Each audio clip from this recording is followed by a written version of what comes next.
சூர்யானா அதே மாதிரி விஜய் இருவரும் இணைந்து நடித்த ஃப்ரெண்ட்ஸ் திரைப்படம் இப்போ ரிலீஸ் ஆகி தேட்டரில் சக்ஸஸ்ஃபுல்லாக ரன் ஆகிட்டு இருக்கு. இந்த ஒரு ஃப்ரெண்ட்ஸ் திரைப்படம் ரீரிலீஸ் ஆனதுலேருந்தே நம்ம விஜய் ஃபேன்ஸ் எல்லாம் ரொம்ப நல்லவங்களாயிட்டாங்க. ஏன் தானே கேட்குறீங்க, நம்ம சூர்யானனுக்கும் சூர்யா ரசிகர்களுக்கும் பயங்கரமாக வந்து இப்போ வந்து சப்போர்ட் பண்ணுறாங்க. ஸோ என்னென்ன பண்ணுறாங்கன்னு பாருங்களேன். ஒருத்தரடனா சூர்யா ரசிகன் தளபதி தொண்டன்கிறாரு, இன்னொருத்தர் அதுக்கு மேலே போய் நம்ம சூர்யானோட பேனரில் நம்ம சூர்யானோட ஃபோட்டோவுக்கு டிவிகே கட்சியோட துண்டை வந்துட்டு அவர் கழுத்தில் போட்டு அதுக்கு பேனர் வச்சு ஒட்டிகிட்டு இருக்காங்க. என்னமோ சூர்யா ஃபேன்ஸும் சூர்யானனுமே வந்துட்டு டிவிகேக்கு சப்போர்ட் பண்ணுற மாதிரி பயங்கரமாக வந்து தான் பண்ணிக்கிட்டு இருக்காங்க. எல்லாம் பார்க்கும்போது ரொம்ப ஹாப்பியாக இருக்குது, ஏன்னா சப்போர்ட்டிவாக பண்ணுறாங்க. பட் ஆனால் ஒரு கேள்வி தான் எனக்கு வருது, ஏன் அப்படின்னா இப்போ ஏன் அதை நீங்கள் பண்ணுறீங்க அப்படின்னா. ஏன்னா இதுக்கு முன்னாடி நீங்கள் இன்னும் உங்களுக்கு நல்லதுலாம் பண்ணதில்லை, பயங்கரமான கெட்டது தான் வந்துட்டு பார்த்தீங்கன்னா பண்ணிகிட்டு இருந்தீங்க. கங்குவா படம் தமிழ்நாட்டில் 9 மணிக்கு தான் ரிலீஸ் ஆகுது. பட் ஆனால் 7 மணிக்கே படம் நல்லா இல்லைன்னு சொல்லி ட்விட்டரில் நெகட்டிவ் ரிவ்யூ ஸ்ப்ரெட் பண்ண ஆரம்பிச்சிட்டிங்க. அது மட்டுமா பண்ணீங்க, நம்ம சூர்யானனை டிஎம்கேவோட கைக்கூலின்னு சொன்னீங்க. சூர்யானனுக்கு 4 ரசிகர்கள் தான் இருக்காருன்னு சொல்கிறீங்க. 4 ரசிகர்கள் இருக்கிறவர்கிட்ட எதுக்கிட்டா வந்து ஓட்டு பிச்சை வாங்குறீங்க? 4 ஓட்டு தான் போனால் போயிட்டு போகுதுடா. உங்களுக்கு தான் கோடிக்கணக்கான ரசிகர்கள் இருக்காங்களே. சூர்யானோட பவர் என்னன்னு இப்போ இதுக்கு வந்துட்டு ஒரு கிளியர் எக்ஸாம்பிள் ஆகி போச்சு. சூர்யானா உங்ககிட்ட தலையை சாச்சார்னா 1 கோடி ஓட்டு உறுதியாக வந்துட்டு விழுகும்னு அவங்களுக்கு தெரிஞ்சிருச்சு.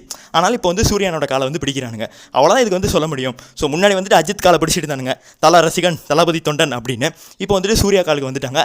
அதுக்கடுத்து ரஜினி காலுக்கு போவாங்க, கமல் காலுக்கு போவாங்க, விட்டா பிரதீப் ரங்கநாதன் காலுக்கு கூட போவாங்க.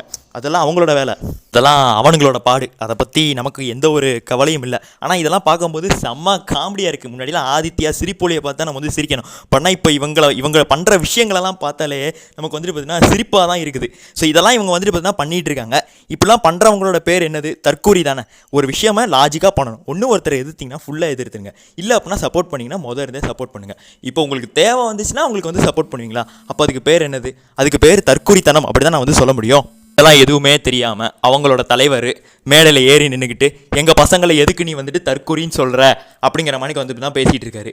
அதுதான் எனக்கு வந்து புரியல. இப்படி பண்ணால் அதுக்கு பேர் என்ன அப்படி சொல்லி நம்ம அவர்கிட்டே வந்துட்டு கேட்கணும். அவருக்கு முதல் இவங்க என்னென்ன பண்ணுறாங்க அப்படி சொல்லி தெரியப்படுத்தணும். அப்போனா தான் அவர் வந்துட்டு நம்மளை தற்கூரின்னு சொல்கிறதுக்கான காரணம் என்ன அப்படிங்கிறது அவருக்கு வந்து புரியும். அவருக்கு எழுதி கொடுத்த டயலாக்கை படிக்கிறதுக்கே நேரம் இல்லை. இதில் எங்கே அவர் வந்துட்டு இதெல்லாம் வந்துட்டு பார்க்க அவரை சொல்லி குத்தம் இல்லை. சரி விடுங்க, அவங்க பாடு, அதெல்லாம் நம்ம அதை பற்றி பேசி டைம் வேஸ்ட் பண்ண வரல. இப்போ நான் இந்த மாதிரிலாம் பேசுகிறேன்னா ஸோ இப்போ வந்துட்டு கமெண்ட் பாக்ஸில் வரும், நான் வந்துட்டு டிஎம்கேவோட கைக்கூலியா, எனக்கு 200 டிஎம்கே தராங்களாம், எனக்கு 1 ரூபா இது வரைக்கும் யாருமே கொடுத்ததில்ல இந்த யூடியூப்பில் பேசுகிறதுக்கு. யூடியூப்லேருந்து கூட நான் சம்பாதிக்கலை, நான் சும்மா ஒரு சொசைட்டி வெல்ஃபேருக்காக பேசிக்கிட்டு இருக்கேன், அவ்வளோதானே தவிர எனக்கு ரூபாலாம் யாருமே கொடுக்கல. அதே மாதிரிக்கு யாராவது ஒருத்தர் வந்துட்டு விஜய் எதிர்த்து பேசினாங்கன்னா டிஎம்கேவோட கைப்பாவை இந்த மாதிரிக்கு வந்துட்டு சொல்லாதீங்க.